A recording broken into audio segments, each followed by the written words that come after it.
Okay, welcome everybody. This is our empathy circle, and our topic is sort of open. It's basically how might empathy address the current needs around the COVID-19 pandemic. And we're going to be using the empathy circle process to discuss that topic and anything else that's alive for us. And to begin with, we just want to introduce everyone, and just a short introduction. Who you are, maybe what your work is on empathy, and any contact info. So my name's Edwin Rutch. I'm the founding director of the Center for Building a Culture of Empathy. I'm in the San Francisco Bay Area, and I've been working on the topic of empathy for about 14 years. And I have a website called cultureofempathy.com. There's another one, empathycircle.com, too, if you want to check that out. So that's a little bit about me. Kim, would you just introduce yourself? Sure. I'm Kim Smiley, and I am a fashion designer who has a company with my name, kimsmiley.com. So I started off as a jewelry designer, but my company is grounded in empathy. So we hire immigrants and pay them a living wage here in Toronto. And then we give back through my fashion business to help people in need in the community through poverty alleviation and other types of projects.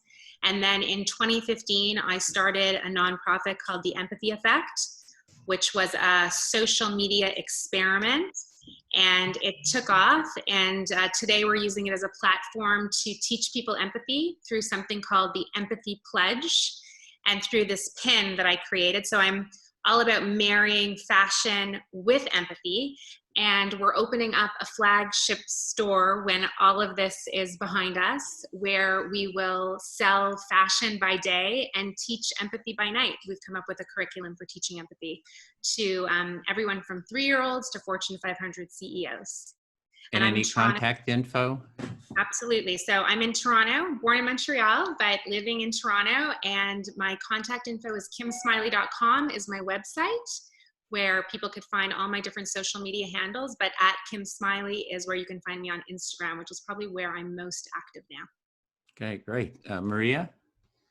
Hi, I'm Maria Ross. I founded a brand strategy consultancy called Red Slice in 2008, and I help entrepreneurs and fast growth businesses create irresistible brand stories so they can better and more authentically connect with customers. And that work led me on a journey of empathy, because a lot of my clients in the last decade have really been wanting to present themselves as a company that is empathetic, both to their employees and to their customers. In some cases, it is very authentic. In others, I have to sort of give a little bit of tough love and say, well, how can you actually back up that claim with your policies and your processes and your culture? And I spent 3 years, not as many years as you, Edwin, but researching a book called The Empathy Edge, harnessing the value of compassion as an engine for success. And I wanted to make the case that empathy is not only good for society, it's actually good for business, and to present skeptics with the data and the research and the case studies that some of our most successful companies and leaders lead with empathy, and to show what that actually looks like, and to give people a playbook. So from the individual level, from the culture that they create, and also from how they interact with their customers and their communities. So I've been out talking and speaking and doing trainings with companies, especially recently, that want to talk about how they can amp up empathy, but do it in a very authentic way. Okay, thanks. Did you mention the website? I did not. So thank you. My business is Red Slice, so folks can find me at red-slice.com. All my social media handles are there. And I blog frequently, and also have a wonderful newsletter list if people would like to join and get insights and inspiration. And the contact info will be in the description too for everyone. So Minter? Great. Hi guys. So Minter Dial is my name. I'm a American citizen with a French passport, living in London, traveled a lot. And I think maybe came into empathy mostly for the fact I have changed countries 15 times and lived in so many different places and learned lots of languages and maybe tried to understand the world that way. So 16 years at L'Oreal in 5 different countries, very much marketing.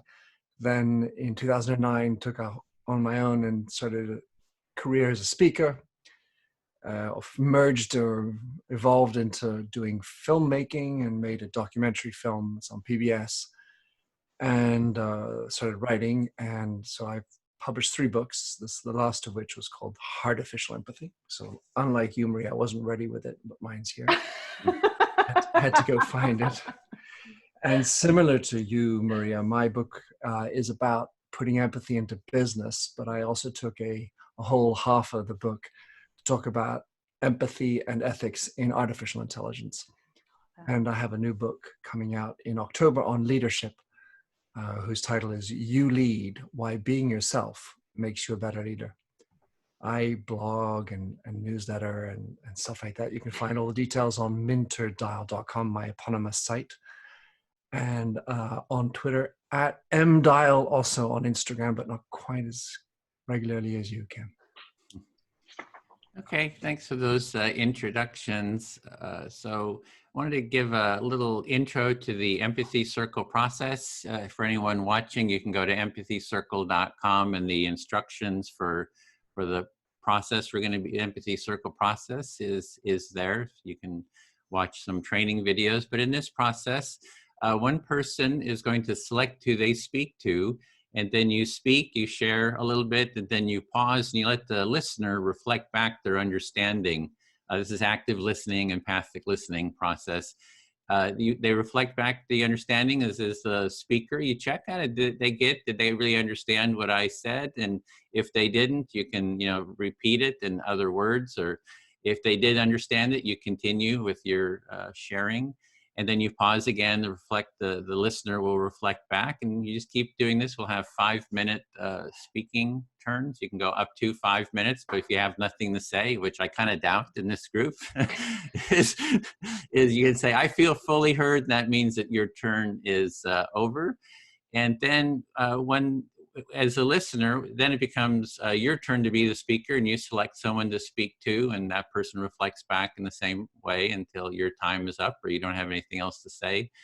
And we just go around for the time allotted. We have about an hour and 15 minutes, I think a little bit more. We'll be using this process. So, yeah, there's more instructions. Again, I think everybody's seen the other sort of details, so we won't spend a lot of time talking about the process. So initially, this group we had the topic of how might we spread or teach empathy in a business environment, and now because of the COVID-19, it's the topic is a little bit different. You can talk about anything that you want, basically, like whatever's on your mind is. Maria, you'd mentioned about stresses of what's happening now. So, you can talk about what's alive for you, whatever is alive for you. So I'll keep time. And when the time, when the 5 minutes is up, I'll just hold this up. And then you want to sort of wrap up, come to it's not a hard stop. You want to kind of finish up and get your final reflection, and then it'll be the next person's turn. And I'll keep time and hold that up. So if someone wants to start, I can model it. If you want to speak to me about whatever is up for you, I can just model it, or up to you to choose. I can start, Edwin. Okay. So this morning, I had an opportunity to talk to Neil Hetherington. He's the CEO of Daily Bread Food Bank here in Toronto, which is the largest food bank in the country. And it was a really interesting conversation. We're trying to broaden the conversation around empathy and around frontline workers in Toronto. There's a lot of attention, which makes sense, that's being paid to people that are frontline in the hospitals, doctors, nurses, ambulance drivers, and also police and fire department as well. But something that I wanted to put on people's radar was that there are a lot of frontline workers that aren't necessarily coming top of mind instinctively, like the healthcare workers, which are people who are on the front lines of food security. So there is a tremendous increase in need. Neil Hetherington was saying that 54% of their clients are new since the pandemic, and they're seeing people that they've never seen before. So this morning, Neil was telling me that there was a WestJet pilot who had just lost his job that was there with his wife.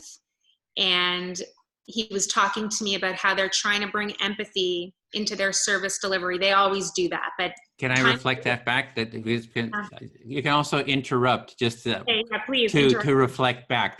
But that's the only time. So I'm hearing that you talked to someone who's dealing with a food bank or the organization, and they're just seeing the need just growing to people who you don't usually think of as having need for food.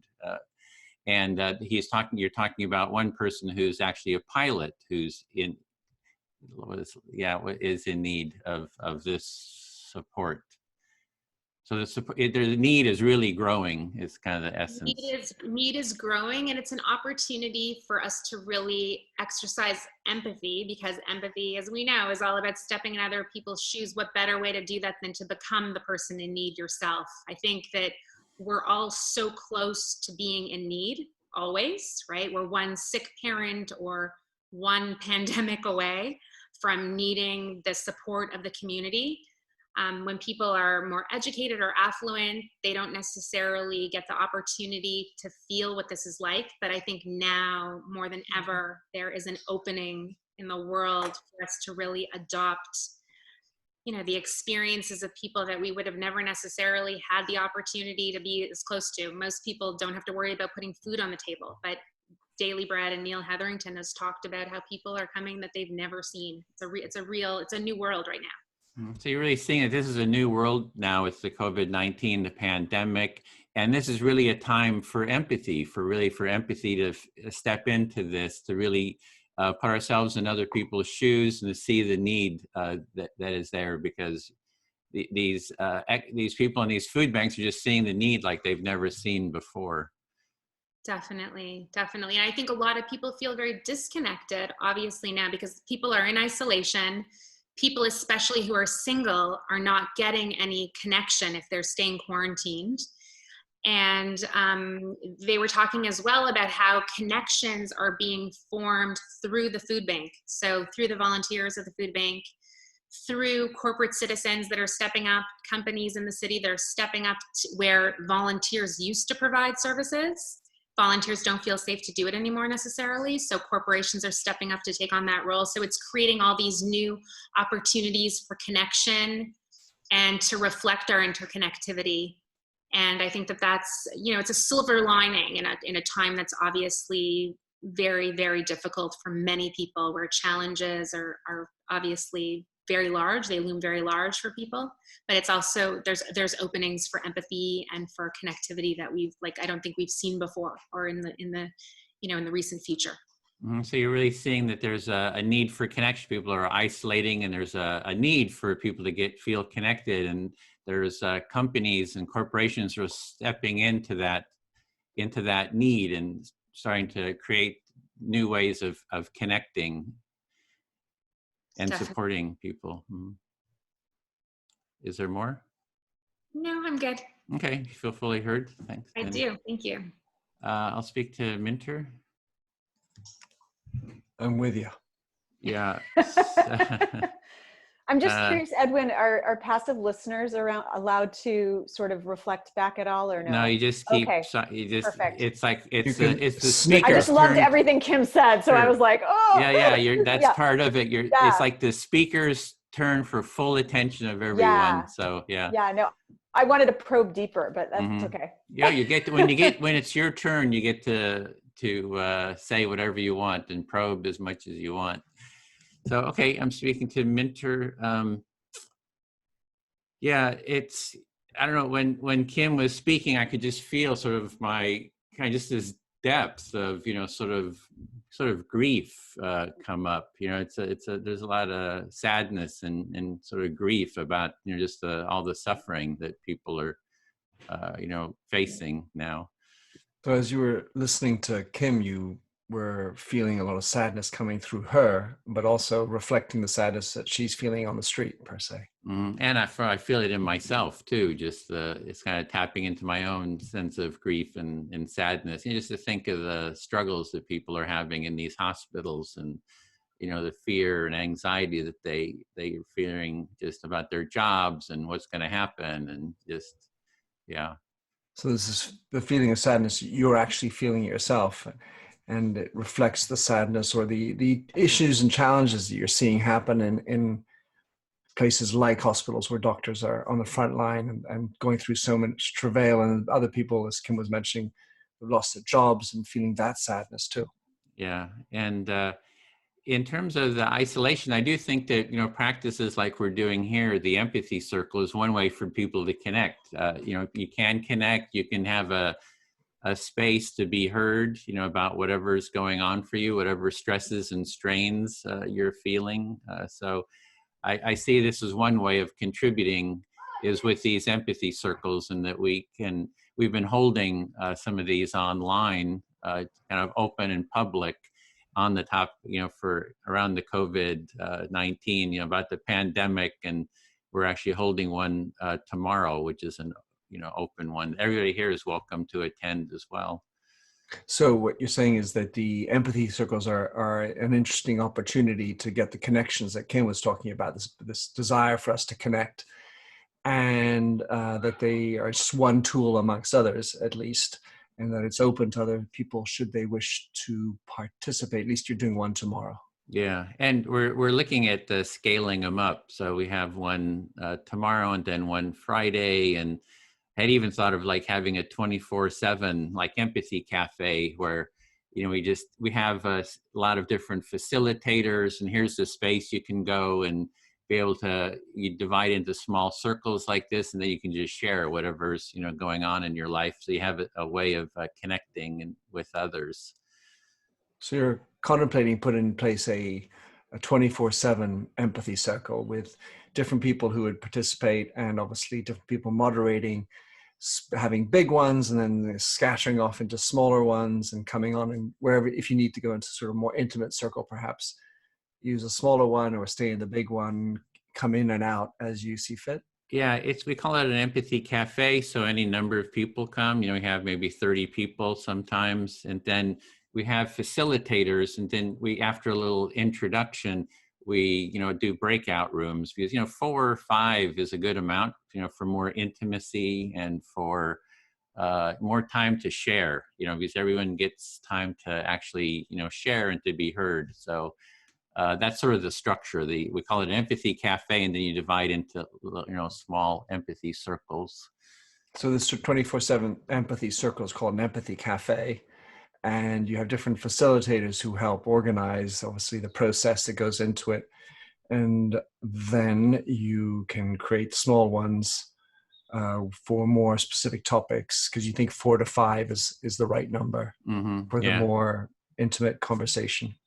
Yeah, so that's what we're looking at is how to to do that, how to support empathy. And in terms of the initial topic was empathy in business. It's something I think businesses could support too, is having empathy circles with their employees. This is a place to sort of connect and to hear each other.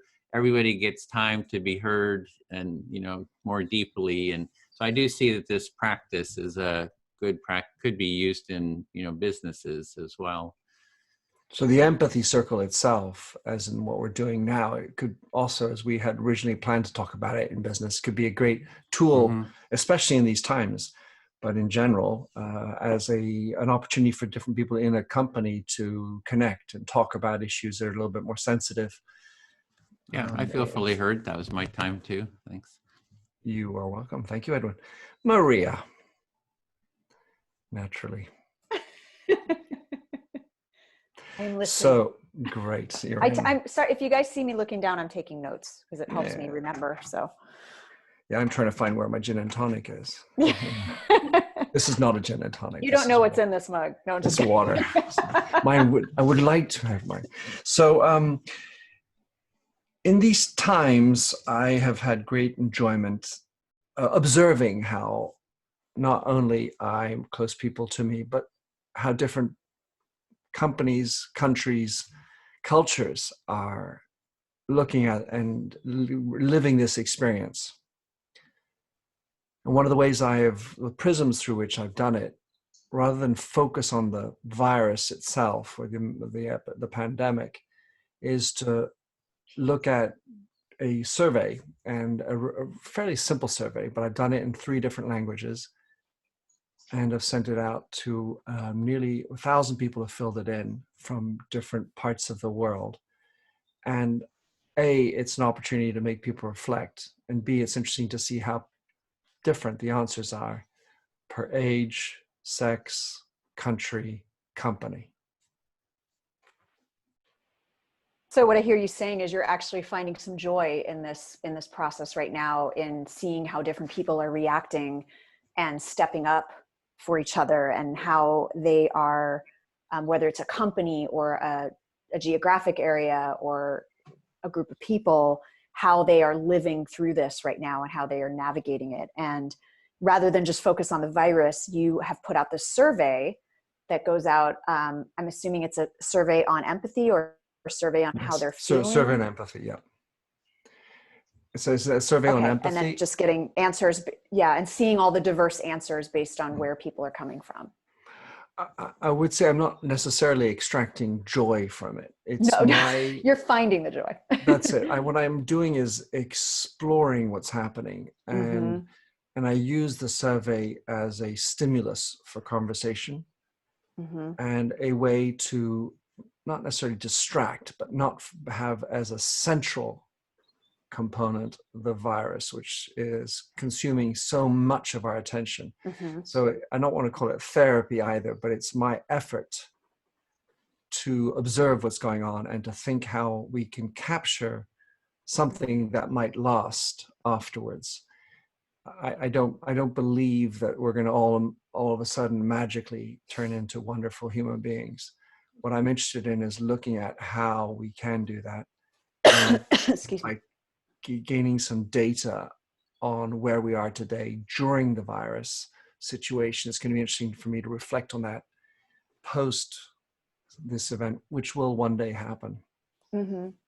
So what I hear you saying is that, again, this is not about finding, being joyful about the situation, but finding the bright lights, finding the joy within what's going on, and using the survey as a way to engage in conversation with people about how they're feeling, what they're feeling. And I loved what you said about this, this may not necessarily be a lasting effect of how good we're being to each other, but it'll be interesting to see the data of what people are saying now while we're in the virus versus post virus behaviors and thoughts and feelings around that collective issue.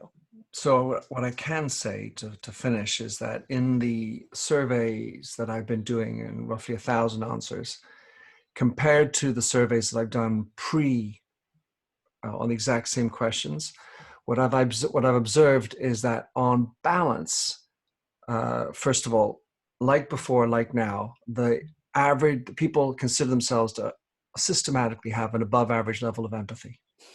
It is a constant that around about 75% of people believe that they have the above average amount of empathy. So there's I would say somehow a challenge of self-awareness that hasn't changed pre-after. And then the question then becomes to what extent we can become more empathic if we're not aware about self-aware enough to say, well, I'm only an average empathic person. And so that's sort of where I want to dive into is help people become more self-aware, and then use that as the material to build into maybe developing more empathy. So what I hear you saying on that is that the results you're getting now, similar to results you've done in previous surveys before the virus, the pandemic, is that people are still self-assessing that they're actually more empathetic than what I guess the data would show, or what the average is out there, right? And so what role does self-awareness play in having the conversation about boosting your empathy? Because sort of like what I kind of hear you saying, and forgive me if I'm putting words in your mouth, but how I was processing it was that people are, if you're not self-aware that you're not empathetic, you can't really improve your empathy. But if you're self-aware enough to know that it's a blind spot for you, there's more opportunity for you to become more empathetic. Is that accurate or no? That's by the premise that I have, and perhaps reflects what Kim's doing. When you're trying to teach somebody anything, if you already think you do it, you don't need to learn anything. Right. You tune out. Yeah, I feel heard. Thank you, Maria. You're welcome. Oh, so I go? No, Okay. it's you choose. Okay. I would like to choose Kim as my active listener. And I mean, there's a range of things I can talk about right now, but to try to boil this down, what I'm very hopeful about seeing right now is that in some places where there's been a lack of leadership, which shall remain nameless, it's been very heartening to see companies and brands and very visible influencers and leaders step up into that vacuum right now and be talking about empathy. I mean, I've never lived through a pandemic before, but lived through 9/11, lived through other mass events. And for me, I'm sensing that this is a little different, that the topic of empathy and compassion and patience for each other has been more front and center than I think it's ever been before, which is that's what I'm finding the joy in right now, is that all of us, our message couldn't be more relevant right now. And I feel like we can have a sense of satisfaction that the rest of society is coming along with us on this journey. And especially where I'm seeing businesses step up and go, this isn't about profit. This isn't about exploiting the situation and making a profit. This is about taking what we can do in this situation and contributing to it. Like Zoom Communications, for example, donating free accounts to all K through 12 schools, which as a mom, that's been a stress point right now about how some teachers are not able to use technology efficiently. But now you've got this company saying, this could have been an opportunity for them to exploit this. And they're like, no, their leader is very, very empathetic and has said, this is not a time to exploit for profit. This is a time to give back. And that's very heartening to me. Okay, so what I'm hearing you say is that despite the suffering that people are enduring right now, this is also a time of silver linings and hope. And you've been inspired and feel wholehearted about the influencers, the businesses, the leaders stepping up in this time to really show their hearts and to really show their empathy. And you feel like perhaps now is a time for activists like us to be bolstered and heard, and that people are perhaps coming along with us now. And during this time, it's an opportunity and an opening and a window for people to really join us as partners, whereas before they perhaps were focusing on profits, now they're focusing more on purpose. Absolutely, 100%. And my hope when I wrote my book was always that eventually the grand goal was to make the companies and businesses and leaders who don't act with empathy the outliers, make them the ones that are not succeeding. They're not. And I feel like we're in a place where even if you are a company or a leader that is not truly empathetic, you almost are going to keep your mouth shut right now, because I feel like we're starting that process of changing the paradigm of success in capitalism, in commercialism, because now people feel like they need to step up and say that, because I don't want to use the word trendy because that belittles it, but they're the outliers now if they don't step up. And I think that's a good trend for all of us to see. And in addition, personally, at an individual level, seeing people operate with much more empathy, like Kim, to the point you were saying earlier, this is such a window of being able to walk in someone else's shoes, and even having people who have the resources to kind of get through this, really saying, well, what can I do to help those people who don't? Right. Mm-hmm. And they're more conscious of it. They're more conscious of, everything from as trite as, me helping my son's kindergarten teacher with technology, because I'm frustrated and I'm stressed, but I'm trying to be patient and empathetic and understanding and pulling out all those empathy practices, but also other people doing that where they have an eye towards a small business in my community, for example, a coffee shop. He owns one coffee shop. He's not Starbucks, and he supports his 2 kids and his wife who's going to school. And he's open. We're trying to support him, but he also turned half the coffee shop into a food bank. So wow. Even in his own struggle, he's thinking about other people. And that's just that gives me hope. So what I'm hearing you say, Maria, is that you are, I think, reverberating a lot of light right now just from two different perspectives, one from the corporate side and one from the personal side. Mm-hmm. So on the corporate side, whereas before a lot of corporations weren't necessarily thinking about empathy, now you're saying that it's becoming normative and that the outliers are actually people who are not thinking about empathy. So there's been like this meteoric kind of paradigm shift, topsy-turvy, everything's changing. So that's really a wonderful shift that you've noticed. And then the other side is the personal side. You feel like the window of empathy is really open, and that even people who perhaps would be struggling, this cafe owner that you talked about that's supporting his wife and kids while his wife is in school, has taken the initiative to open his front door to become partly a food bank to help people who are really struggling, which is very heartening as well. And you're saying personally, you're also looking for ways, which I'm sure you always are anyway, of helping your child's teacher in terms of technological support. Absolutely. And I love what you said about the windows of opportunity. That was from what you said earlier, that that stuck with me, that those windows of opportunity for empathy are opening right now, which is wonderful.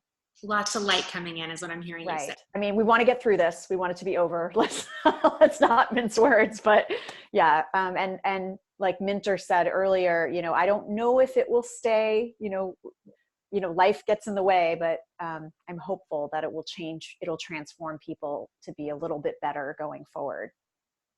So what I've heard you say is that we're not sure what the future holds, but there's a lot of optimistic writing on the wall for what's happening, and that we can feel heartened and encouraged by what we're seeing, but it's too soon to tell. Right. I feel heard. Thank you.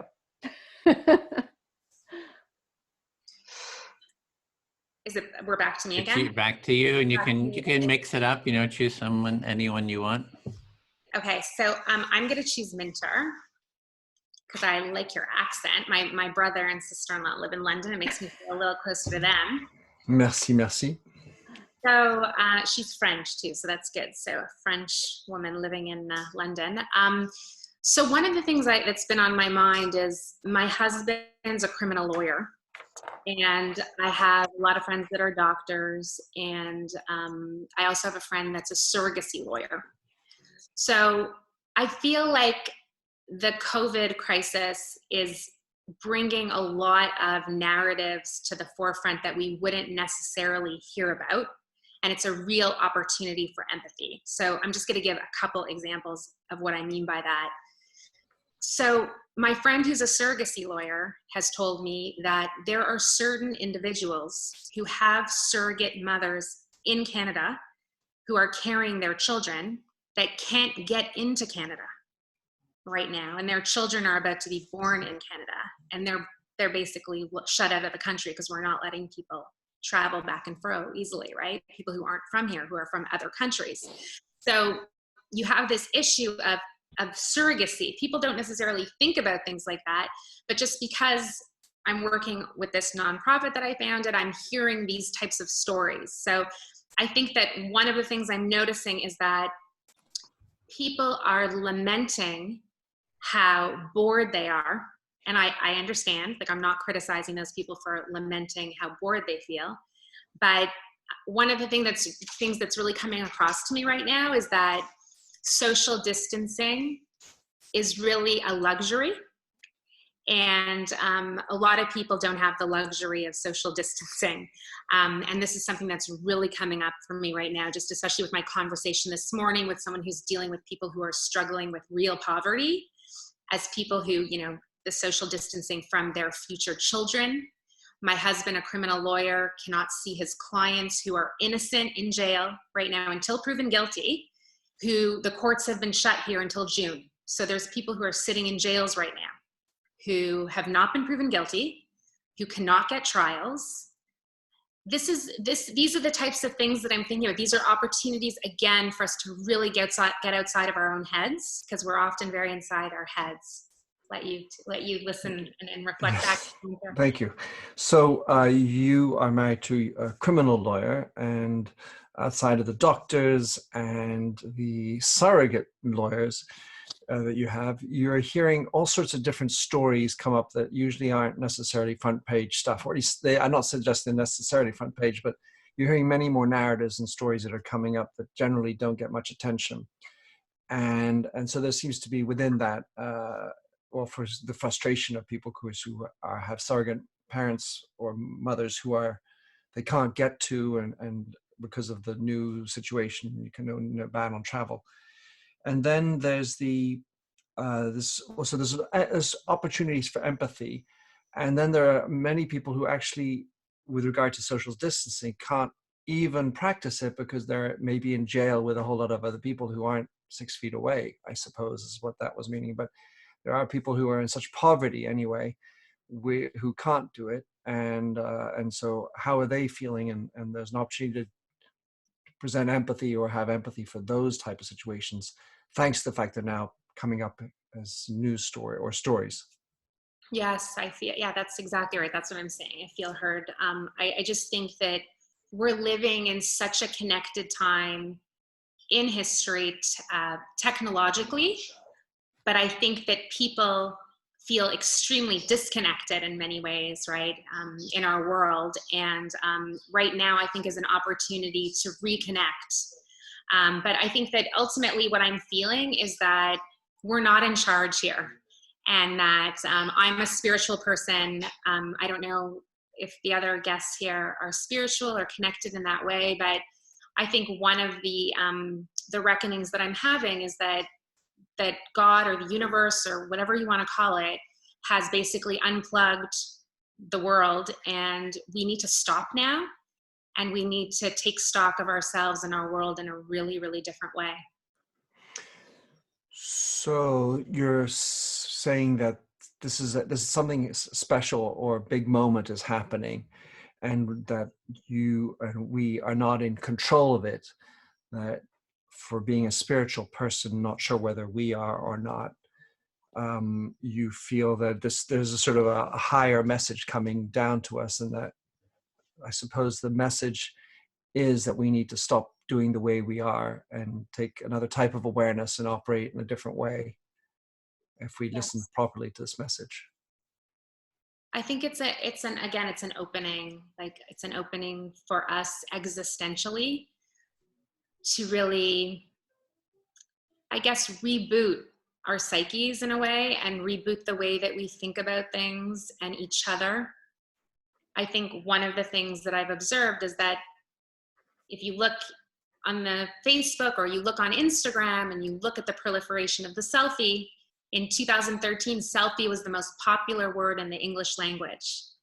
There's something wrong with a culture where selfie is the most popular word in the English language. And I think that part of what is happening here is that people are stepping back from the world of the selfie, and they're almost like they're looking at things with new eyes, and they're noticing things that they would not have noticed anymore because we are slowing down and we don't have the camera focused on ourselves right now. We have the camera focused on the world in a very, very different way. So this is a beautiful opportunity, as painful as it is. I think it's also a beautiful opportunity to look at the world and reframe our world and the way that we see each other. So you look at this, let's say the silver lining in this moment as an opening to perhaps change the way we view things, move away from being like the people in the camera. Of course, irony, we're all on camera.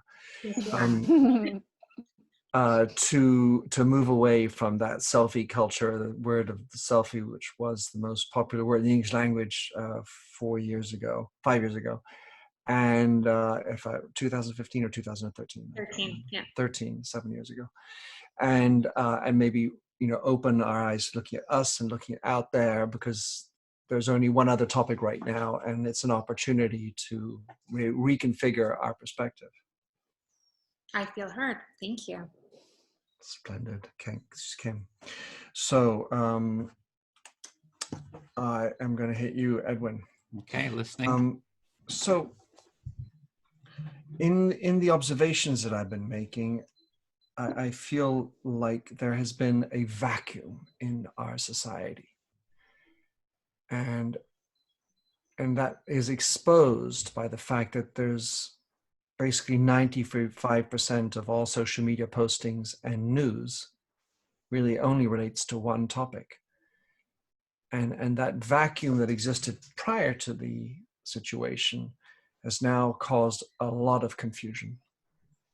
So you're seeing sort of a vacuum was before this COVID-19, and because of that vacuum, that vacuum what it is causing a lot of confusion presently in people, or something was missing.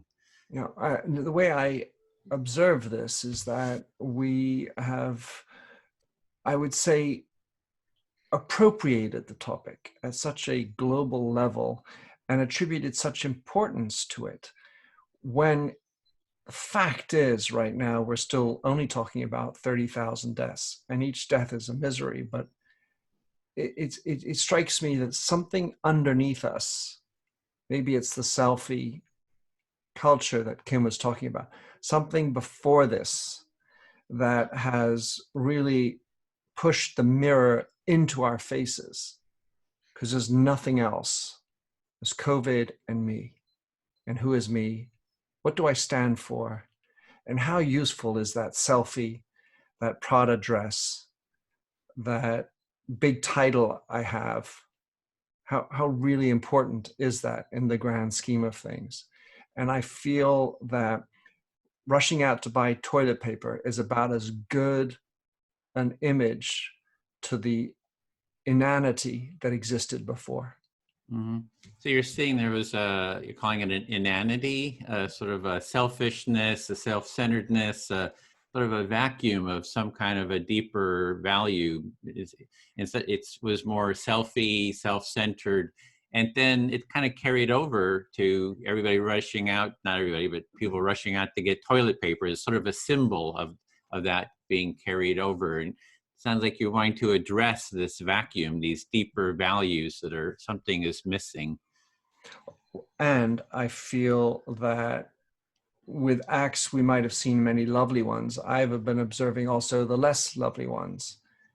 And not only, let's say, amongst leadership, because I think democracies have a very impossible situation, whatever leader you are and whatever position one has about that. But I feel that on balance, this lack of purpose, lack of sense of just going to work. There's an expression in French called métro, boulot, dodo. And it says, you know, I get in the subway or the tube, and then I go to work, boulot, and then I go sleep. And so that's all I do. And what is the purpose of my life? And now all we have is Netflix and COVID. And we're all families, or if you're individuals isolated by yourself, we're face to face with only a few things. And we have no Mercedes-Benz to show off in. The CEO title on my business card is worthless. I can show it to the birds outside. And all of a sudden we're like, well, actually the bird don't care about my title. That's my feeling. And so let's say if I finish on that, is if this is where we are today, I just wonder how much of that we're going to capture and put in some genie bottle and take with us once we get through on the other side. So it sounds like you see a sort of a lack of meaning, that there's sort of a cultural, societal lack of meaning. And now, you know, maybe things that kept people entertained, or Mercedes, etc. But now that people have to sort of face themselves maybe, and you're just wondering, like, is there going to be something that we carry out of this, maybe that gives us deeper meaning? Is that? Yeah, the search for deeper meaning somehow afterwards in what we do, who we are, and what we work for. I'm feeling heard, Edwin. Yeah, okay. So you're really wanting that deeper meaning about, life, and can we carry that forward? So. Yes, sir. Okay, then Maria, I'll speak to you. So, this is kind of tapping into, I noticed that, you never know where the conversation is going to go. Just whatever bubbles up is what bubbles up. And it's this sense of meaning, the culture we live in, you know, kind of questioning the underlying values of the culture, society, you know, personally, socially. So I'm kind of seeing that rise up here. I'm glad to, yeah, for this topic. Yeah.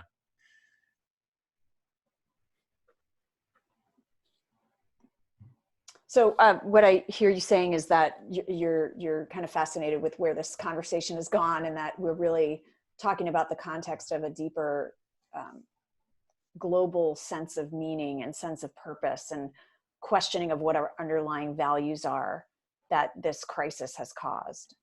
And yeah, and for me, when I started the Center for Building a Culture of Empathy, it was for the meaning. The meaning for me was, oh, if we listen to each other, we hear each other, you know, we slow down, which is kind of what we're doing. We're creating this little meaning generating space right here, where we're slowing down, we're taking time to listen to each other, being sure that we, you know, hear each other clearly. It seems that that's sort of a foundation for meaning.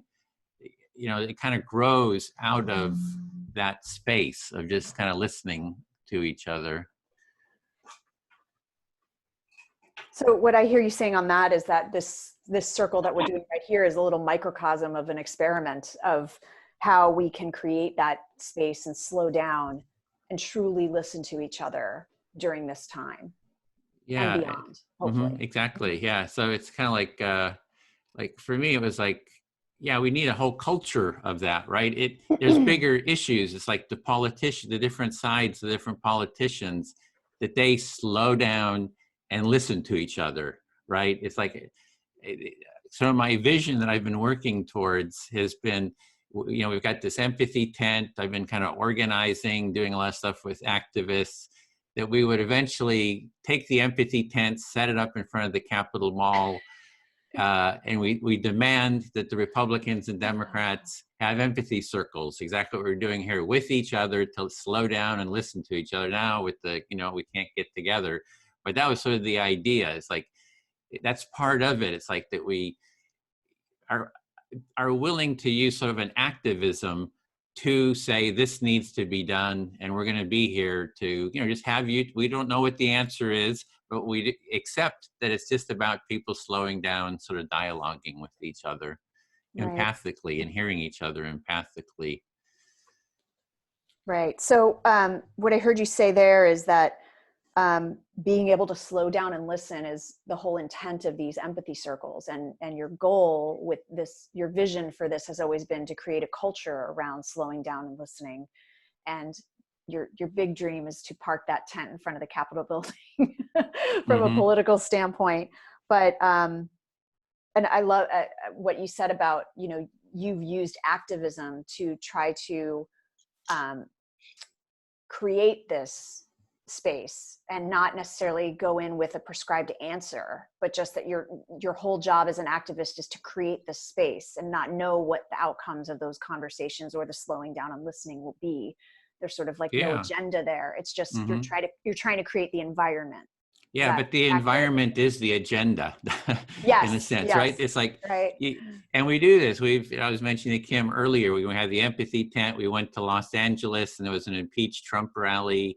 You know, it was pro-Trump, anti-Trump, and we had 6 pairs of people from each side come into the empathy tent, and we did an empathy circle basically with them, exactly what we're doing right now.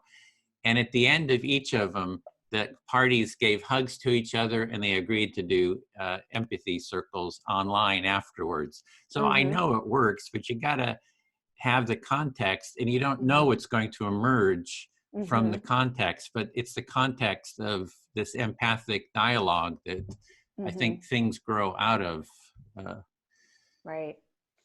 So what I hear you saying there is obviously your empathy tent in LA at the impeach Trump rallies was very effective in bringing those small groups of people together, and resulted in them finding some sort of common ground that resulted in them hugging at the end of the session and committing to doing empathy circles within their own communities or their own spheres of influence, I guess. And so really this is about providing the context for those conversations. I feel fully heard. Thank you. Great. So I would love to talk to Minter. Back at you, Kim. So Back at you. Yeah, so right now I'm just kind of reflecting on everything that all of you have said and trying to take that in, because actually I'm just struck with how articulate many of you are with some of the concepts and the little sound bites that you've already shared, and I'm very grateful for that. But I also want to kind of look at the shadow side of this a little bit, which is that I think I can just be vulnerable. Like it's very hard work. I wrote about this in the book, that this is not easy work to practice empathy, and it is a practice. And so the stress for me lately has been balancing the optimism and the hopefulness and all the kind of Pollyanna attitudes of everything with the realities of the day-to-day of getting frustrated, of getting angry, and that anger taking multiple forms: anger at government leadership, anger at people that don't want to listen to the social distancing, anger at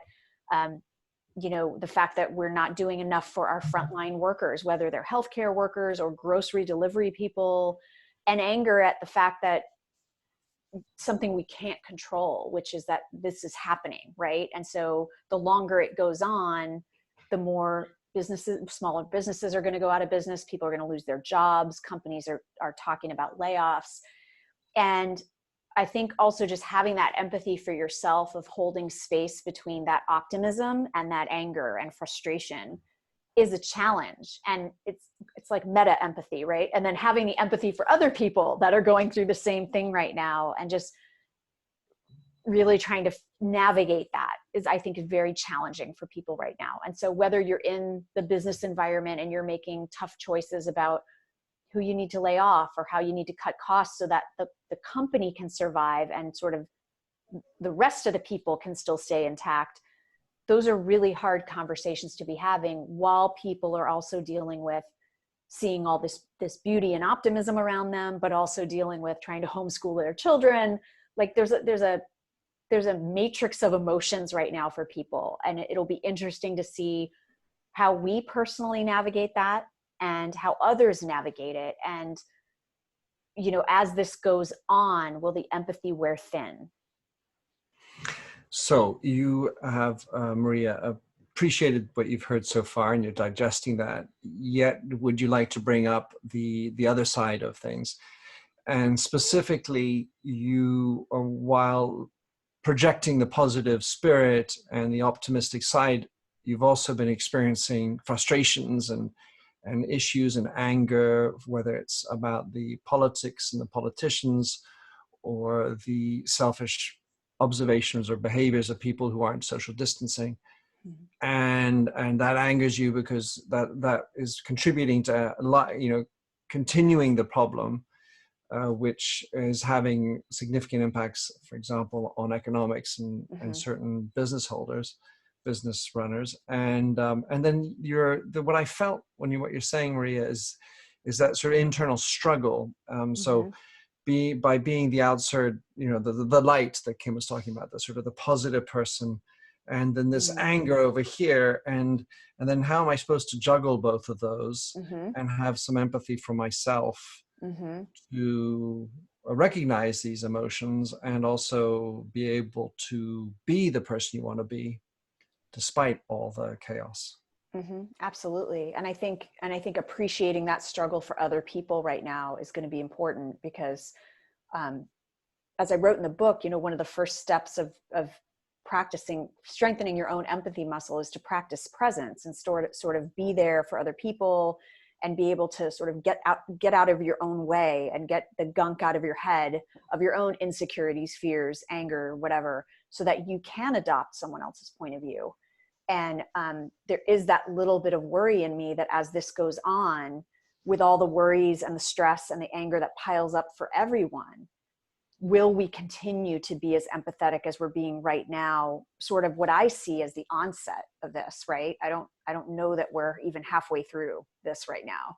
So it's just an interesting question of, will this wear thin as this prolongs? Mm. So you did mention at the beginning that this is a practice and that it's something we have to be able to exercise. Mm-hmm. And as we go through, will the marathon Exactly. empath survive? And Right. you know, for whatever training you have, are we not even only, where are we in the beginning, middle, or of the set, and Mm-hmm. to what extent you'll be able to maintain that empathic muscle Right. as the crisis continues / gets worse. Right. I feel heard. Thank you. You're most welcome.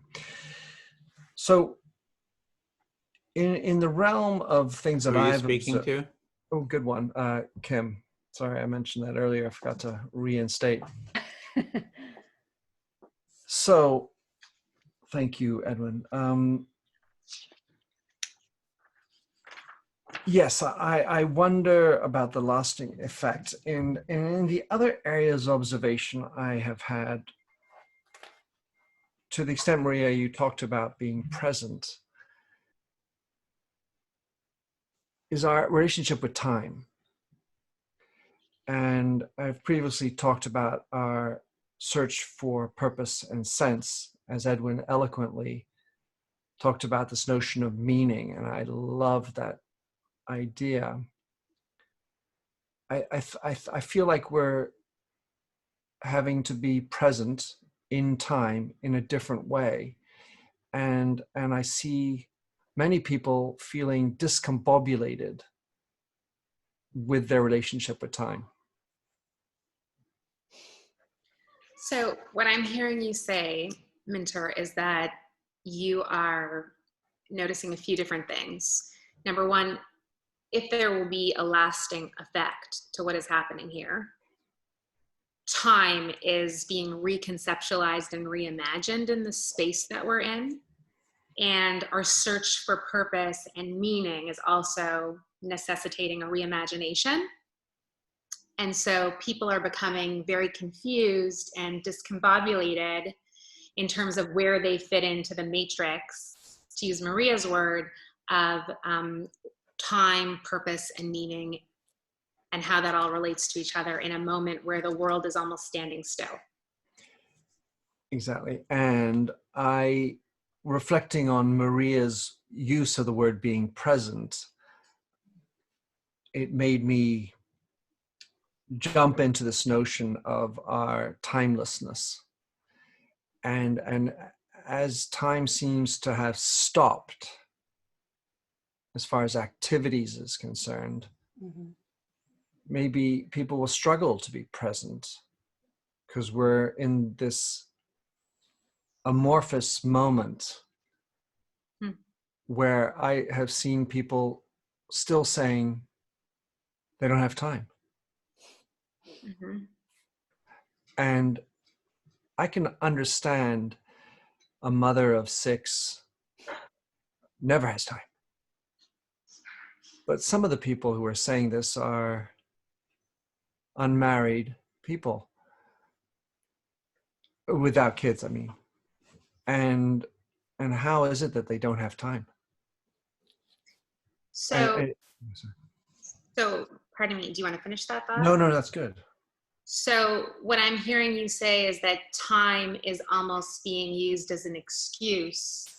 Now we're in a period where time has stopped in terms of our regular activities, and yet people are still using the too busy, be back soon mentality to actually be present with others, and for themselves. And again, meaning is the question that comes to our minds. What is the meaning? What is the purpose? If people are always making excuses, that's kind of what I'm hearing. Yeah, and I back to this notion of it's easier to manage your time, be present when you know why you exist, when you have a north. And so whether there's a squall, a lull in the wind, or a pandemic, you still have a north that helps you articulate the way you spend time. I like that. Very poetic. I liked also what you said before, the amorphous moment. I think that that's also very poetic. So you're saying if you don't have a direction, if you don't have a purpose, you're never going to know which way is north, because you simply do not have a direction or a mission with where you're going. No matter how much time you have or how much time you don't have, without purpose, you can't find a direction. That's it. So that's, I feel heard. Thank you, Kim. Good, thank you. So just jumping off what everyone in the circle has been saying, I think— And who are you speaking to? Right, I'm speaking to all of you. That in particular, I am speaking to Edwin now. Okay, listening.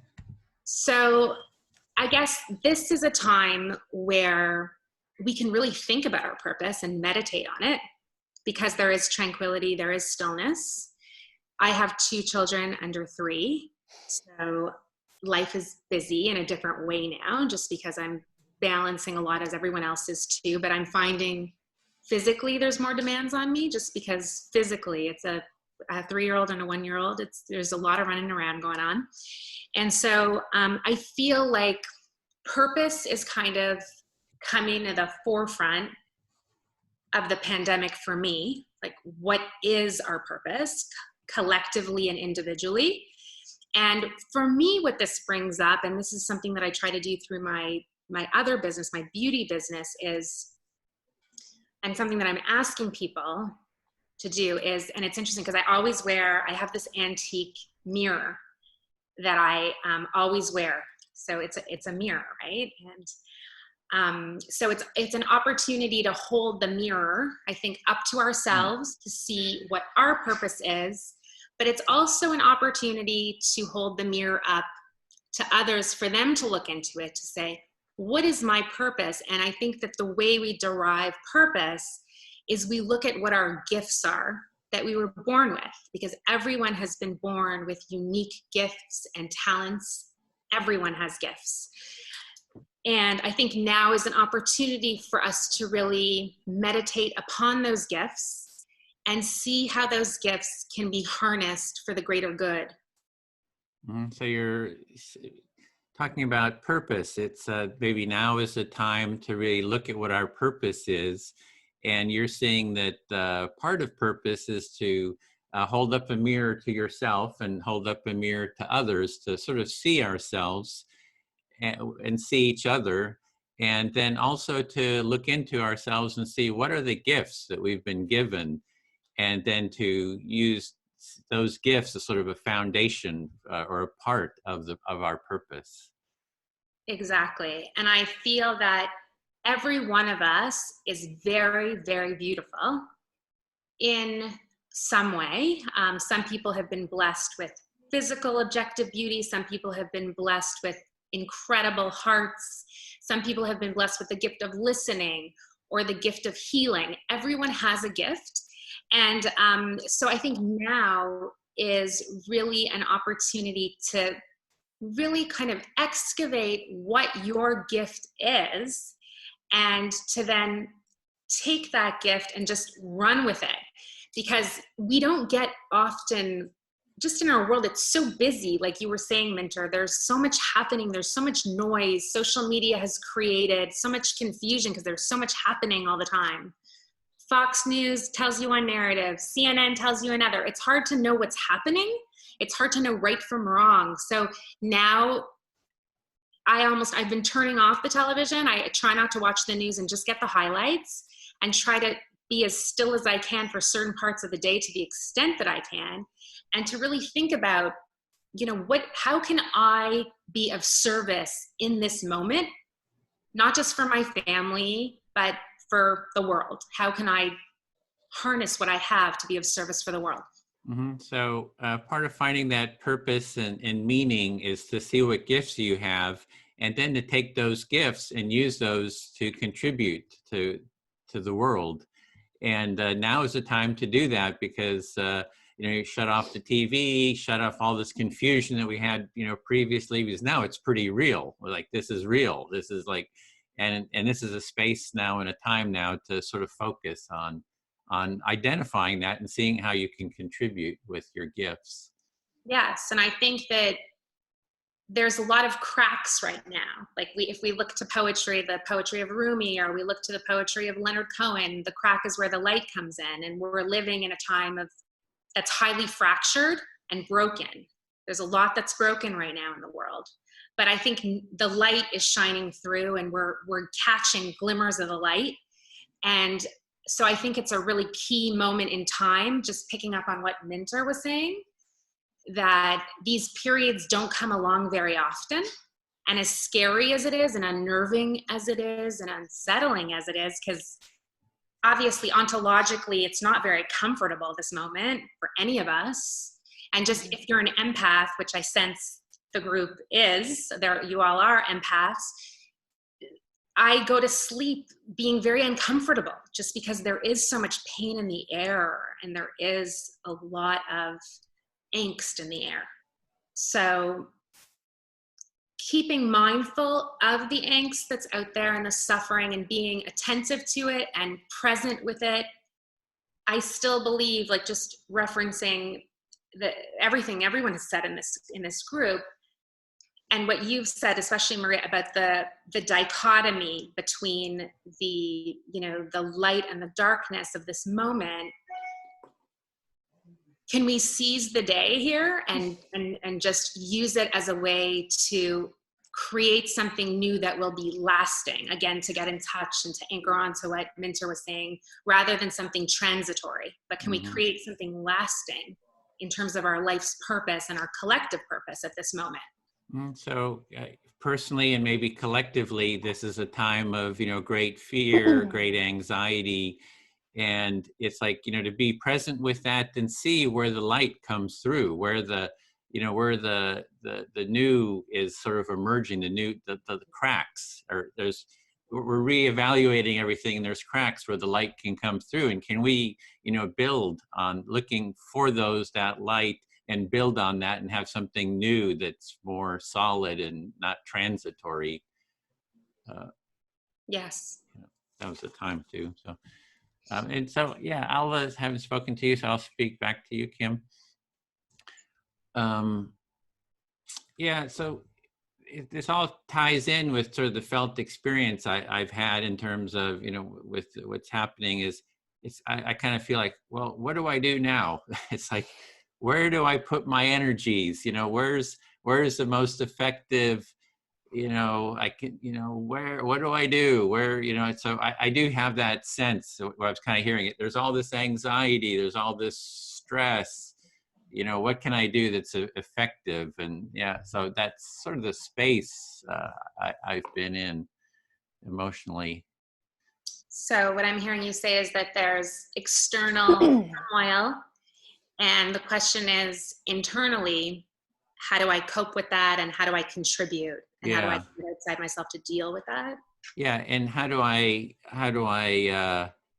I effective? What will be positive? What will sort of work in this environment? Where can I put my energies? And usually I like to see, something bubbles up, sort of like you're saying, the light, some energy, some inspiration, and I'm just kind of waiting for that to sort of bubble into my awareness to, start.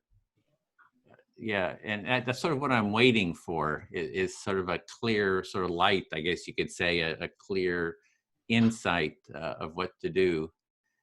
And I have to be able to feel it, right? I have to be able to feel that this feels right within this context. So what I hear you saying is that given everything that's going on, you're kind of waiting for something to percolate and for something to sort of get ready within you in terms of your response. And there's a lot of emotion, obviously, that you're feeling, and you're still kind of waiting patiently, sounds like, patiently, for the percolation to happen, for you to be inspired to know what to do and how to move forward in a productive, effective way.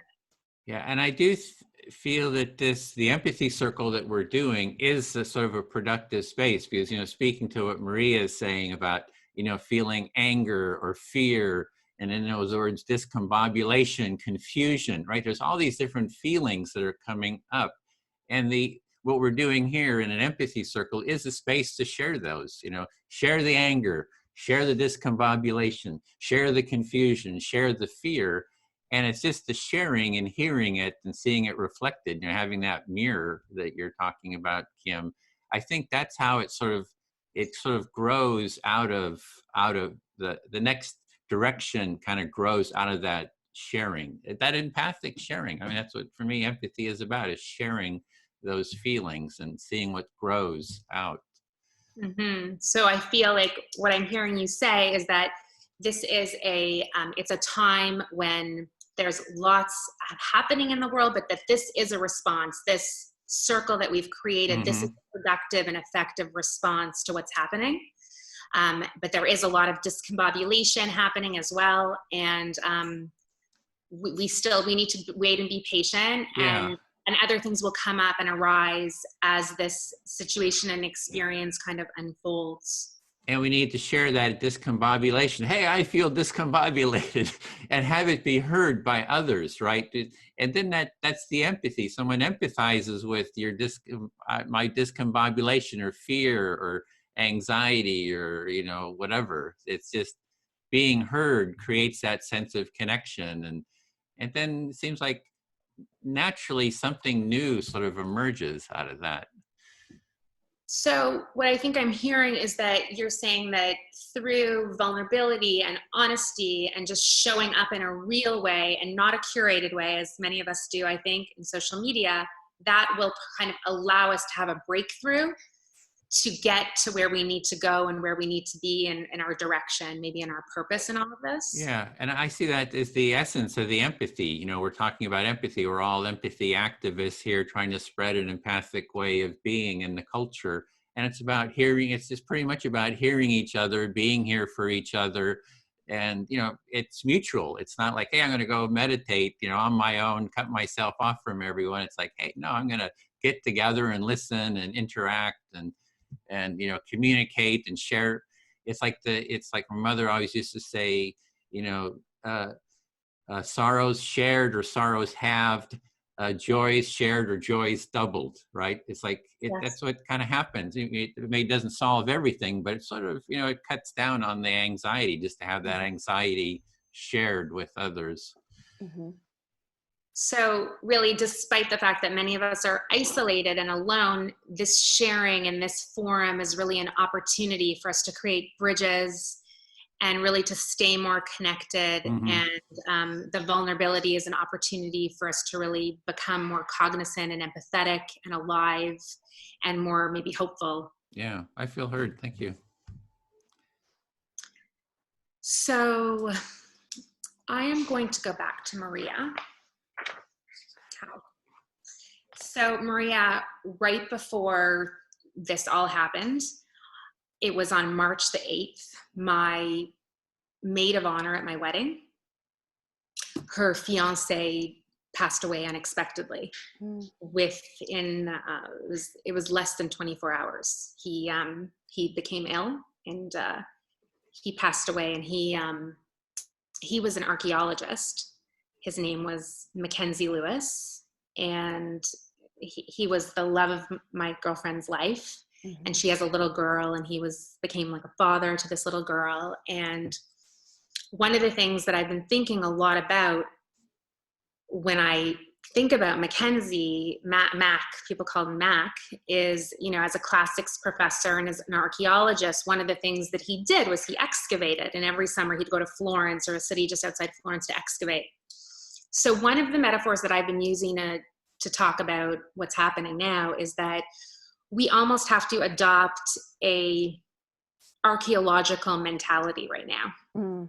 And although this is a time of confusion, discombobulation, uncertainty, it's a time for us to almost sift through the sediments of what's been given, the dirt, if you will, or whatever metaphor you want to use, and to sort of search for the gems, or to search for the things that are of value that can be found in this time.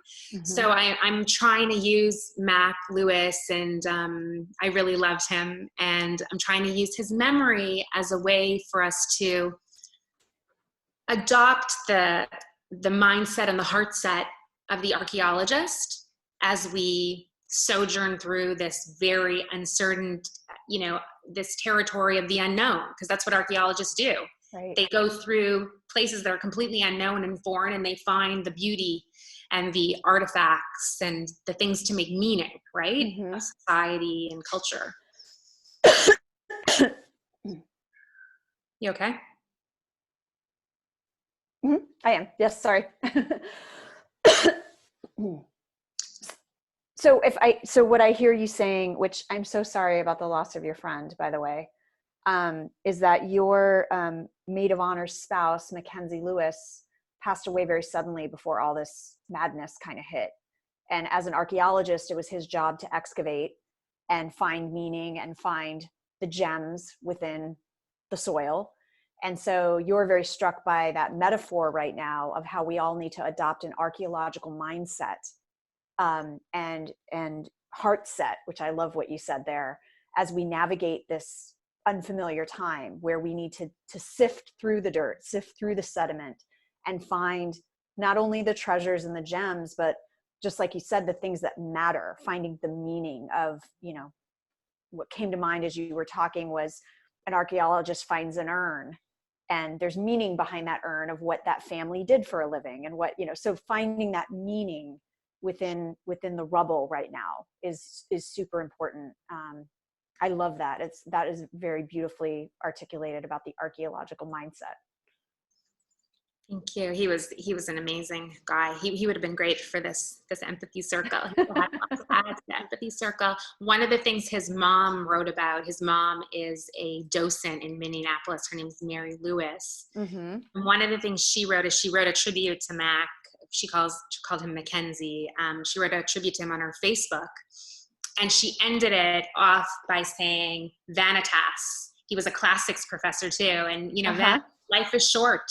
Life is fleeting, life is fragile. So this time, I think, again, getting back to Minter, what you were talking about, I think you're right. I think now is the time to think about time, because it is so short and it's so fragile and we don't know what's going to happen. And so there's a fragility that could create openings and just like a higher consciousness, I think, in terms of our connection to each other. Mm-hmm. Because we don't know what tomorrow brings. So I think now's the time for more I love yous. And like my friend Ellen Schwartz says, and now's the time for just, like Edwin said, it's the time for sharing those vulnerabilities. Like we're not perfect despite what we project on social media. Like we're flawed human beings, but I think that's what makes us more beautiful. Right. And so now is the time to just be real and be more open and honest and, because vanitas, right? We have to seize the day. Vanitas. Is that what that means? Seize the day? Vanitas means life is short. Life is short. Okay, great. And I'm sorry, I'm distracted. My 6-year-old just came in. It's okay. A computer problem. I'm sorry. Can you please wait 1 minute? I have to finish this up. And okay, I will be there. Okay. I will be there in a moment, Callum. Okay, I will be there in a minute. Just a minute. Okay. Sorry about that. What I heard you saying is that when his mother wrote this tribute and she ended it in Facebook with this vanitas of that life is short and life is fragile, that's what we're experiencing right now, is that all this fragility and vulnerability actually creates openings. And I think that's what we're experiencing here, right, with our connections. So understanding that we have this opportunity now, from kind of what I heard you say was this idea that with things breaking, with things being so fragile, there's the opportunity to find that authenticity and strip away the veneer that has been on so many of us and so many things in our world. And hopefully that, like Minter was echoing earlier, hopefully that'll be lasting for us as we move forward, but really embracing that idea that we need to see what's real and what's important and what has meaning right now. Yes. I feel heard, and I salute you for hearing your son's in the room, because I find it very hard to hear anything when my son's in the room. I know. I think he had a computer problem. So can I just go on mute for 1 moment? I'm so sorry. And let me just see what's going on. Sure. Thank you. I feel it absolutely reflects the time and a subject of my new book on You Lead, which is that right now, the obligation, the reality de facto, to use another Latin term, is that we have to integrate personal and professional. It is natural that a kid 6 years old comes up, doesn't want to know what a webinar is or whatever, No, empathy he circle. doesn't care. No, and they're gonna and shit's gonna happen. Yeah. Hey, supper's ready, which is about what happened for me, that kind of stuff. And all of a sudden, even in a work environment, we are being projected into who we are normally. There's a brilliant Instagram by Natalie Portman. She has this one perfectly, photograph, and the next one is her munching on a big chocolate chip cookie with crumbs everywhere, not looking like a perfect actress. And that's her, and that makes her more real. And anyway, Can I just reflect that? I'll just quickly reflect that. Sure. Is that you're saying that the professional and the personal sort of merging in these times, and for example, with Maria's son or child there, that's the merging, and that's what happens, and it's real too. And you gave us a story of how someone else had that same situation. So yeah. So Maria, your turn. Back to you. Sure. So Edwin, I don't think you've been a listener for me yet. So Okay, I'm listening. I would like to choose you. I'm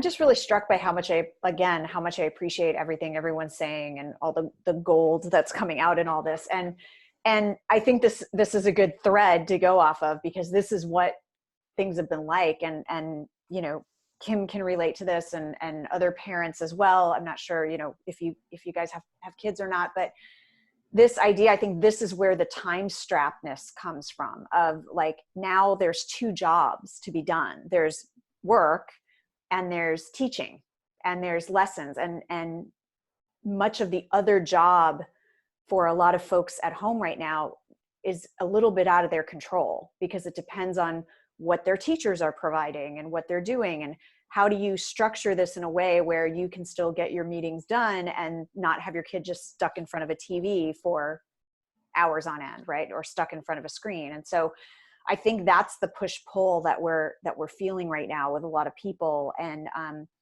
I just, on that note of people being appreciative of the vulnerability and the cracks, is multiple meetings I've had this week and last week where a toddler wanders in and sits on their parent's lap in the middle of a very serious conversation, So I've always wanted to blur that line a little bit with work and life. And this is a forcing mechanism right now that's making us have to do it, and making us have to accept us as whole people at work, which again was a goal of the book, like bringing humanity back to the place where we spend the bulk of our time. And the fact that it makes no sense for us to try to be one person at work and another person off the clock. And if, this, I've shared this with a few of you, but the sneaky mission of my book is actually to make the world a more empathetic place. But I'm starting in, again, the place where we spend the bulk of our time, where there's data and research around it.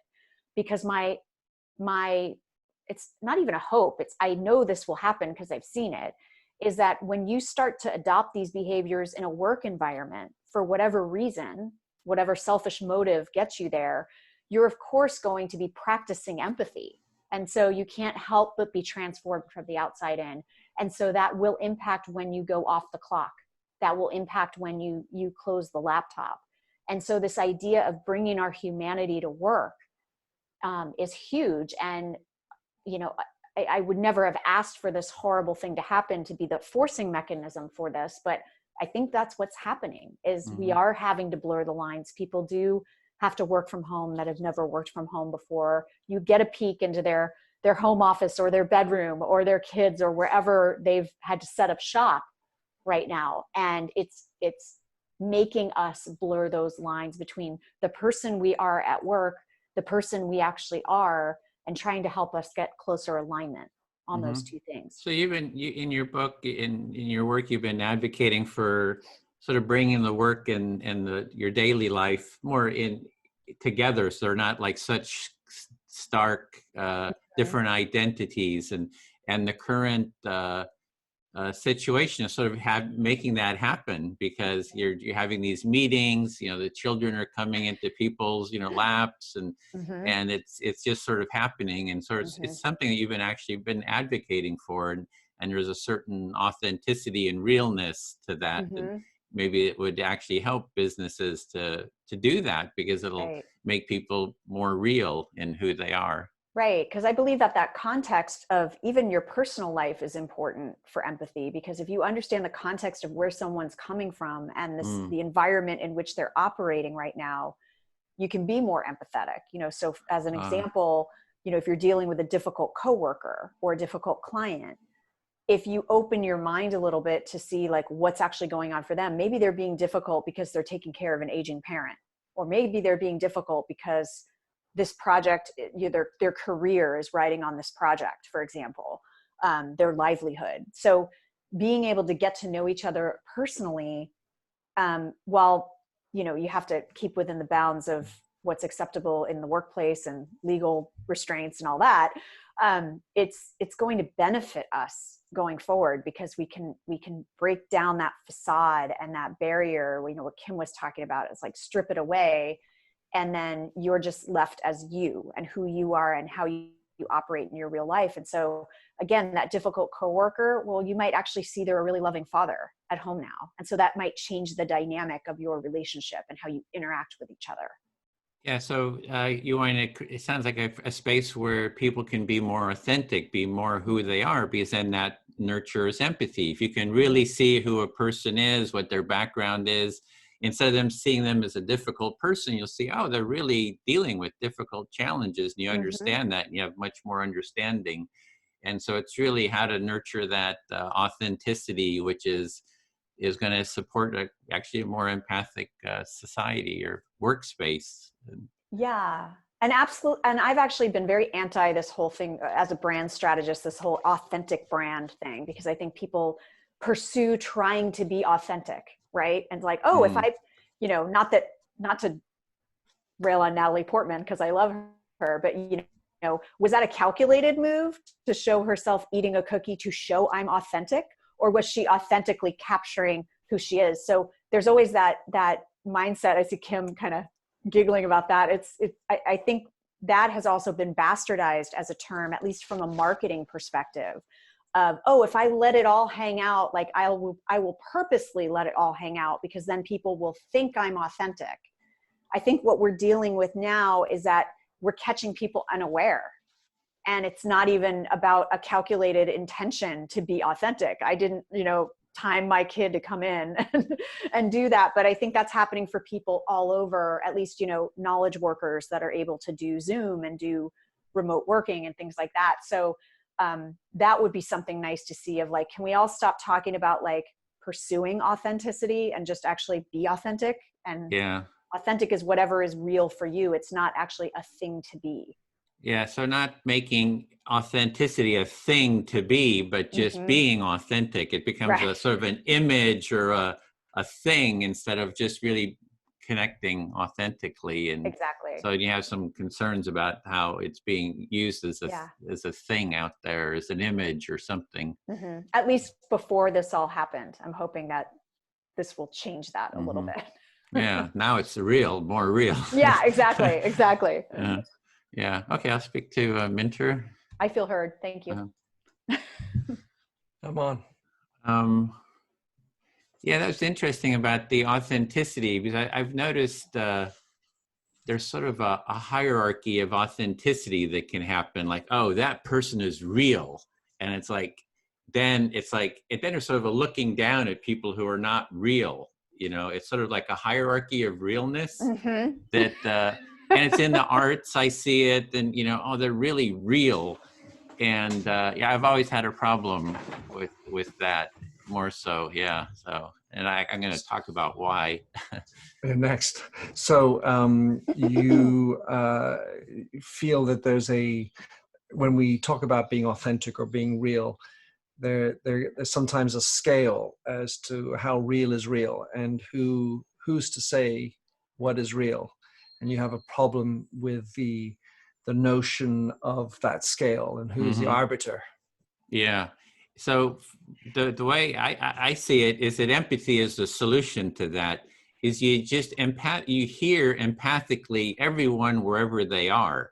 It doesn't matter if they're real or not. If somebody, I don't try to judge you as being real or not. I'm trying to reflect what I'm hearing you say where you are. This is in the empathy circle, sort of a model for that. Like, it's not like one of us is realer than the other. Wherever you are is fine. It's just like, be who you are, be what you want, but I'm going to be listening to you wherever you are at, and do my best to your satisfaction. Do you feel like you've been heard to your satisfaction? For me, that's sort of the goal, not realness.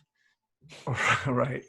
And so when you are practicing empathy, it's really not about judging somebody, for example, to what extent they're being real and authentic. It's merely a question of listening intently to the other person for what they're saying in the here and now, in the context they are, as it is. And it's not for you in this empathy circle or others to assess whether we're real or not. It's just to be present and listen Yeah. to what's coming. Yeah. And my experiences is in the empathy circle, where we're sort of modeling that, is that it's sort of like the authenticity over time. People kind of open up. It's just, you start developing trust. Like, oh, I trust everyone here. I feel like I'm going to be heard and understood. So it's like that. It does become more authentic and real in that sense, but it's not being forced. It's not being pushed. It's not being judged. It's just create a space where it just sort of opens up and unfolds sort of in it on its own. And I think that empathy is what creates the space for that unfolding of that authenticity. So in the practicing of the empathy circle, it's a great way for us to practice listening, staying real, and is through the process of the time that we spend in this, we open up, and through the process of opening up and spending enough time together, talking and listening intently, we develop a level of trust and create, I would say, or I think you say, something that is real, as it is, as opposed to... it's that we're able to share more of who we are, the deeper feelings that, might have over time. I'm going to open up and share more of it authentically, just because, hey, I feel pretty safe. I know I'm not going to be judged.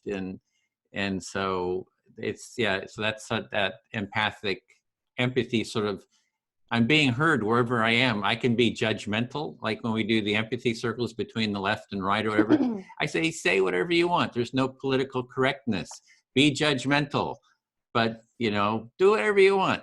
And you will be heard to your satisfaction. But then in return, you got to listen to the other person and hear them to their satisfaction. So that's kind of the essence. Right. So by having this conversation as it goes down the garden path, you eventually feel like there's a safer place to express who you are, and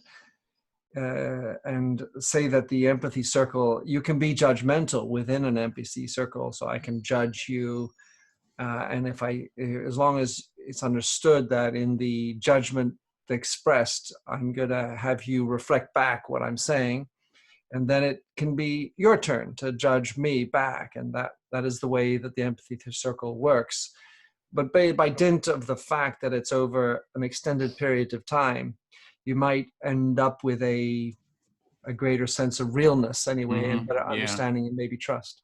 Those judgments sort of melt away after they've been heard a few times. You get underneath them. Yeah. And with that, I feel fully heard. Yeah. So I think we have time for one more if you want to speak, and then I know Maria needs to go at 1:15, right? So. All right. So Maria, I'm going to give you one last hurrah for your 6-year-old to come in and challenge your skills. So funnily enough, these were the last two words that I wanted to talk about. Oh, I did want to say, by the way, vanitas means vanity in Latin, as far as I know it. But these are the two words that I wanted to talk about, which were trust and karma. And so you just mentioned trust, Edwin. And I feel that that is the underlying foundation which is in need in order for this to become lasting. Is to say we came into the situation with deep mistrust, especially of marketers and people pimping and maybe portraying themselves and using tools like fake authenticity that Natalie Portman might use. So we've got mistrust coming into this. The question is, are we going to create enough trust coming out of this in order to layer in and be personal and real as we come out, where we've shown that we have a 6-year-old, where we've shown we have a disorganized bookshelf, or we have a preference for gin and tonics? Are we going to feel able to bring that personal side into our professional side, into that other exterior side, that facade that we like to keep up? Mm-hmm. So what I hear you saying, Minter, is you're loving the words trust and karma in context of this conversation, and the fact that without trust as the foundation, none of this is going to last. None of this really works without trust, right? So are we going to create enough trust coming out of the current situation that we can have a long-lasting impact, that we can have something that's sustainable and ongoing, where we can trust, 2 years from now to still bring our personal selves into our professional lives and to be truly authentic, not fake authentic? Will that be? It sounds like that's sort of a question you're asking of, will we have enough trust in this foundation to carry us through when we're sort of out of the crisis?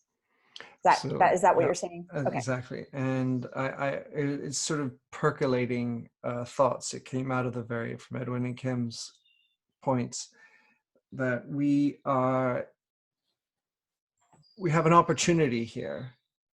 And I just wonder whether it could be a phantom opportunity if we are not able to trust one another more than we have in the past. So in this point, I think of the divisiveness that politics will play. And will we just jump right back into the divisive camps, mm-hmm. and find the time to converse, like Edwin's saying? Because I think conversation is actually maybe the tool that empathy helps to create better conversations, where we're not being antipathic, or at least only at antipodes. Mm-hmm. So what I hear you saying there is that we are sort of on the edge of this opportunity right now, and wondering if it's a real opportunity, or is it phantom? Will we fall back on bad habits again when we get through this? Will the divisiveness come back again, whether that's in politics or interpersonal relationships?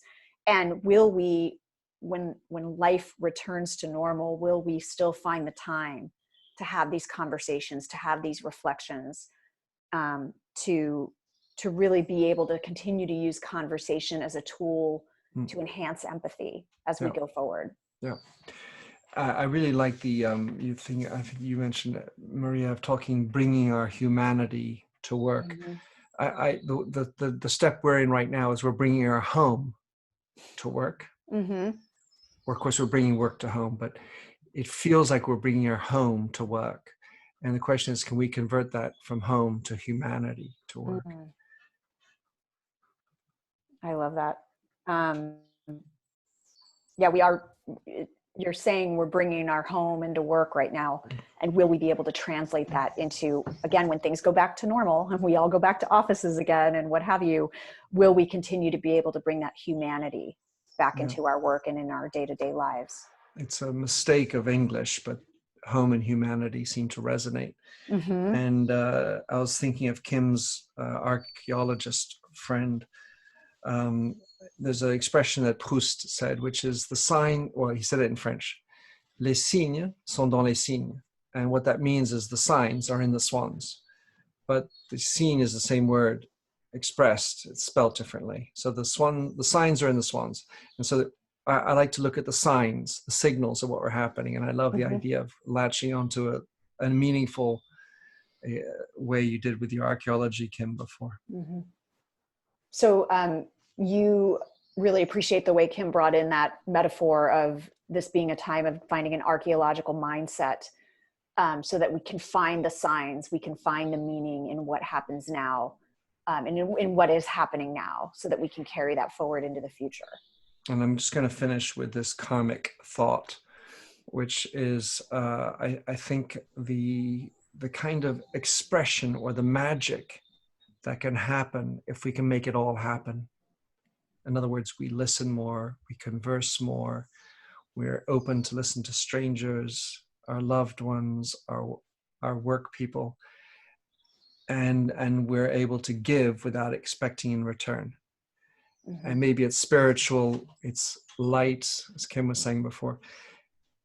But I do think that's the Valhalla, as far as I'm concerned, of this situation. And that's what I know will be good, is that we've created trust and we're out to accept that I may not get in return, but this is what I'm good to give. So this idea of staying in this mindset of giving more than we get as we move forward, and hopefully we can keep having that trust and that conversation develop so that we can form these deeper connections. Yeah, I feel heard. Thank you, Maria. You're welcome. Great. Well, that was a good ending for our empathy circle component about the need for more listening and more dialogue. And so just to close, I'd like to just hear from everyone, like, how was this for you? You know, like, take a minute, just how was the experience, maybe any benefits or anything like that of the empathy circle process, if anyone wants to jump in. I don't know, Maria, since you're needing to go in a minute or so, if you're... Well, I was just going to say, I mean, this is obviously you devoting this amount of time to this conversation. I feel like the four of us are connected in a way that I am not usually connected with people I do Zoom calls with. So I feel like that's going to carry forward, in that we've all been very vulnerable. We've all been very real on the scale, or 3 on the scale, I don't know. But I feel like we have created a closer professional connection that bleeds into a personal connection. And I don't know if I'm the only one that feels that way, but I don't know that I can have a 2-hour conversation with someone about something so close to my heart and my psyche and not feel that connection. So I think there's even I think, Kim, it was you that was talking about the time, the power of time spent on something is so amazing, of that being able to be the glue, and time spent in vulnerable conversation creates a bond. I know why everybody left hugging that that empathy time, because I'm giving you all virtual hugs. So yeah, thanks, Maria. Kim? Thanks, Maria. That's beautiful. I feel the same way as Maria. I feel very connected, and I also feel, I guess I feel humility is really important. It's something that I really try to embrace, just especially because I'm in the fashion field. That's my other gig that I do. And I think humility and modesty is something that's really missing in the fashion world. And so, Minter, when you corrected my Latin, it keeps you humble, you know what I mean? But I wish Mac were here for me to ask him, but you're right. I couldn't help but start looking up the the Latin to English translation. I think you're right. I think it wasn't used correctly, vanitas, for what I think, and I'm sorry to have corrected you like that, but no, it's okay. Actually, what I think is that if you can turn it around, it was just the selfie. It's the other side of the selfie. Yeah, totally. And so, get rid of the selfie, get rid of the vanitas. Yeah. And move into the presence and being with others. I think I think that's what's probably meant maybe in the whole idea. I think, but I think it's very instructive, because I think what we're talking about in terms of manufactured authenticity, and like people are very authentic, on social media. Like it's like they show, like the supermodel shows like when she just wakes up in the morning, and like Yeah. the whole thing, it's like I call it theater. It's like authenticity theater. And you have at the airports after like a terrorist attack, you have security theater. So it's like there's all these different sort of theatrics that arise out of situations and time. So now we're getting a lot of authenticity theater coming to the fore. And I think I think just going back to what Edwin was saying, that I think what perhaps would be a good way to look at this is not judging, but just listening and kind of like soaking it up. And something that I've learned just from like studying spirituality is to judge favorably, like to not take out a dagger as soon as you hear something that gets your back up ideologically, to just listen, let it sink in. It's not about you. It's about what the other person thinks, and just sitting with it and allowing the other person a forum to say what they feel, and then reflecting back what they said to them. And then, okay, it'll be your turn to talk. But just, we live in such a defensive time where people are just like on social media where, the levels of attack are so quick and so merciless that I think and we're seeing it too right now, by the way. Like there's lots of shaming and fear mongering going on, things we didn't talk about. Like I'm sometimes I just like, I shudder the way people are shamed on social media. But I think just what I would take out is what you said, Maria. Like I feel a connection to all of you. And the other thing is I feel like the whole idea of judging favorably is something that really comes to the fore now for me right now. I do want to say, Marie, I know you need to go, so I'm don't so sorry. don't worry, don't be feeling stuck here. I know this has been wonderful. Thank you all. Thank you, Edwin. Thank you for inviting me. I appreciate it. Thanks. Bye, Talk to you everyone. later. Lovely, We'll Maria. be in touch. Look forward to it. Definitely. So, Minter, do you want to just give a debrief for any? Yeah, maybe the word that comes to mind in bouncing off of what Kim just mentioned, and again, I feel like I was a little bit brutal in my correction, but I feel like I also need to be real. That was where that comes from, probably. But is intention, and I think that there's been a whole lot of misplaced misunderstanding of intentions of people, or at least even a lack of desire to accept that the intention of what was said by somebody or typed or emojied, if we could be more open to positive intention, we might not jump down people's throats.